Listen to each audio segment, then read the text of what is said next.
Well, first I'd like to thank the Osage News for giving me this opportunity to connect with voters.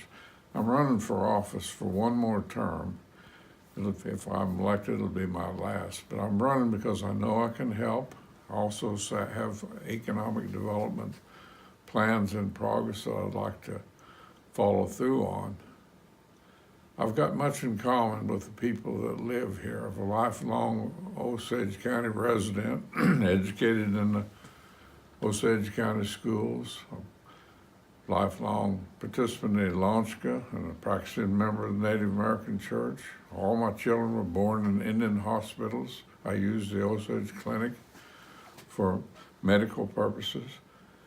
And I take part regularly in Osage ceremonies such as namings, funeral services, and memorials. However, I am part Quapaw. I've never lived on a Quapaw reservation, and neither did my father. But I feel I can understand why the Osages that don't live here, or maybe never lived here, can have a connection with Osage County and feel a part of it. So I think it's important that a congressman empathize with those people, because 80% of our population now lives off the reservation. Now, I understand and appreciate those feelings. Over the last 12 years, I think I've proved that I will work for the good of the Osage people. And more importantly, I think I've proved that I will work. You know, a lot of candidates that we've seen over the last 12 years will say that they want to help the Osage people, but once they get in there, not so much. And you're stuck with them for 4 years. The Constitution, I regard as a job description for a congressman. It mandates that we work for the health, education, and welfare of the Osage people. Some people talk about it as if it's some kind of political platform. No, it's not. It's what we do. It's our job, and we don't deserve accolades for doing our job. Rather, we would deserve criticism if we don't do our job. It's the skills required to accomplish those tasks that's important, and they come only with time and experience. I have the experience to do your political work for you, and I'm asking for that opportunity. Thank you. Well, after 12 years of education in the Osage County schools, I attended the Oklahoma School of Business, Accounting, Law, and Finance, and the Tulsa Business School, where I studied accounting because it's a language of business. Other experience would include at the age of 21, I was elected president of the Junior Chamber of Commerce in Skiatook, where we received leadership training that was better than any of the training that I've received since. Well, I've had 50 years to put those principles into practice. My business experience began with a real estate and insurance business that I started at the age of 23.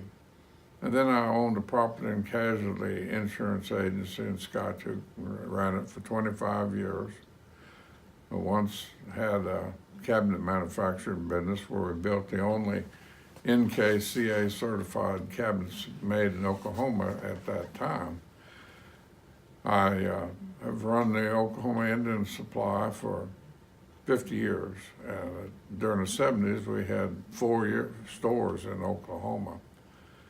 Other civic and political experience included offices in many civic groups.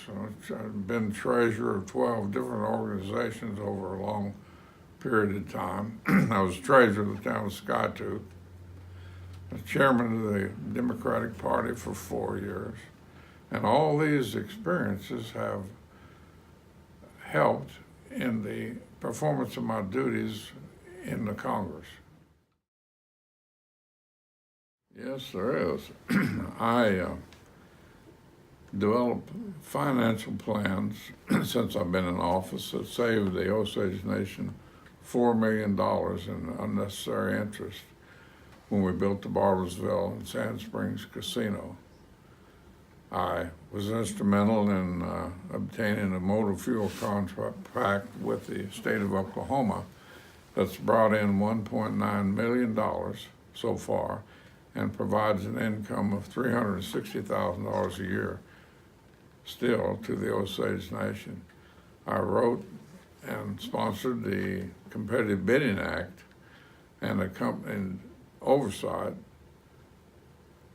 helped to bring the the Tulsa casino $30 million under budget. And to contrast that with a $30 million overrun on a smaller project in Skytook and Ponca when it was under the direction of a prior board. The Competitive Bidding Act is constantly under attack to weaken it. It needs constant attention because whenever there's construction, there's corruption. You have to maintain a constant vigil over those kind of projects. Outside of routine appropriation bills, most spending bills I have sponsored have been land purchases. I strongly support the purchase of land for several reasons. One is that history shows that what the Osage people own in common, they keep. And it's like forced savings. It transfers cash into an asset and constantly increases in value. And to be honest, it protects it from a spendthrift government. Land base will be needed in the future to protect our challenges against our sovereignty.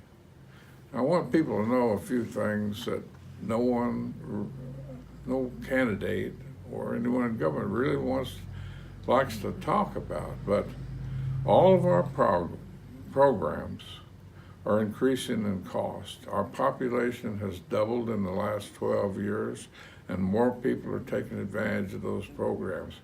We've got to look ahead at how are we going to sustain those programs. Our revenue from gaming is less now than it was in 2012, and that's after spending $80 million to increase revenue in Skytook and Ponca. Our federal funds are dwindling, and under this administration, they're bound to become even less. There's rumblings on the horizon of challenges against our sovereignty, and even some talk about termination. Our permanent fund we've not added a penny to it in the last 4 years. It was $30 million 4 years ago. It's $30 million today, and today it'll buy less than it would 4 years ago. We can't ignore these things if we are to preserve the nation for our children and grandchildren and those to come after them. These are things that can't be ignored. They concern me, and I hope that they concern you.